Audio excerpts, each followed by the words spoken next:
Hello everyone. आज का हमारा जो टॉपिक है वो है बॉक्सर मसल। अब बॉक्सिंग के बारे में तो आपने सुना ही होगा। आज हम बात करने वाले हैं बॉक्सर मसल्स की, जो कि यहाँ पे आपको जो रेड कलर से शो की हुई हैं, ये है आपकी बॉक्सर मसल। बॉक्सर मसल जो कि आपकी होती है सेरेटस एंटीरियर मसल, उसी को बोलते हैं बॉक्सर मसल। अब दिमाग में सबसे पहले जो क्वेश्चन आता है वो ये आता है कि इसको बॉक्सर मसल क्यों कहते हैं। Why it is called the boxer muscle? Because the serratus anterior is occasionally called the big swing muscle or boxer muscle because it is largely responsible for the protection of scapula। ये क्या करवाता है? आपका scapula का protection करवाता है।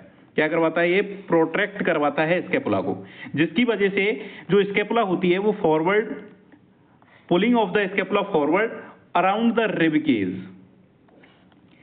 Rib cage के around जो स्केपुला है वो फॉरवर्ड जाती है, जिसकी वजह से हम जब पंच करते हैं, व्हेन समवन थ्रो ए पंच, जब हम पंच करेंगे तो क्या होगा? स्केपुला आपका फॉरवर्ड आगे जाएगा अराउंड द रिब केज। तो वो क्यों जा रहा है? Because of this muscle serratus anterior muscle. तो इसलिए इसको सेरेटस एंटीरियर मसल को बॉक्सिंग मसल कहते हैं, क्योंकि जब हम पंच करेंगे तो स्केपुला प्रोटेक्ट होगा, और स्केपुला प्रोटेक्ट होगा और यह आपका रिब्स के अराउंड ये आपके मूवमेंट होगा, ठीक है, जिसको बोलते हैं पंचिंग मूवमेंट। तो ये पंचिंग मूवमेंट में हेल्प करता है। The serratus anterior muscle is a fan shaped muscle at the lateral wall of thorax.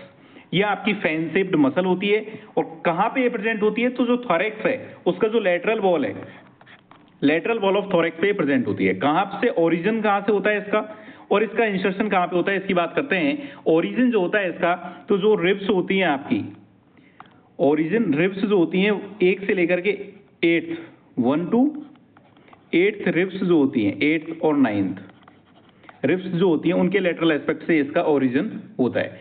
अगर हम इंसर्शन की बात करें तो इसका इंसर्शन कहां पे होता है? तो इसका इंसर्शन ये है आपकी स्केपुला, और इसके स्केपुला का जो मीडियल बॉर्डर है, एंटीरियर एस्पेक्ट, यहाँ पे आपको पोस्टीरियर एस्पेक्ट दिख रहा है, बट इसके एंटीरियर एस्पेक्ट पे, मीडियल बॉर्डर के एंटीरियर एस्पेक्ट पे इसका इंसर्शन होता है। तो आपको ओरिजिन पता चल गया, इंसर्शन पता चल गया। ओरिजिन कहां से? अपर 8 और 9 रिब्स, 1 to 8 और 9 रिब्स, एंड जो इसका इंसर्शन होता है वो आपका कहां पे होगा? मीडियल बॉर्डर ऑफ स्केपुला, और उसकी भी अगर हम बात करें तो एंटीरियर सरफेस। अब ये बात हो गई। इसके बाद अगर हम बात करें कि इसकी नर्व सप्लाई क्या होगी, सेरेटस एंटीरियर मसल की नर्व सप्लाई क्या होगी, तो इसको आप याद रख सकते हैं एक सॉल्ट ट्रिक से, जो कि है SALT, salt. S for serratus, A for anterior, L for long और T for thoracic. Long thoracic nerve, यहाँ पे ये देखो, लॉन्ग थोरेसिक नर्व। तो ये हो गई इसकी नर्व सप्लाई। तो ये हो गई हमारी बॉक्सर मसल।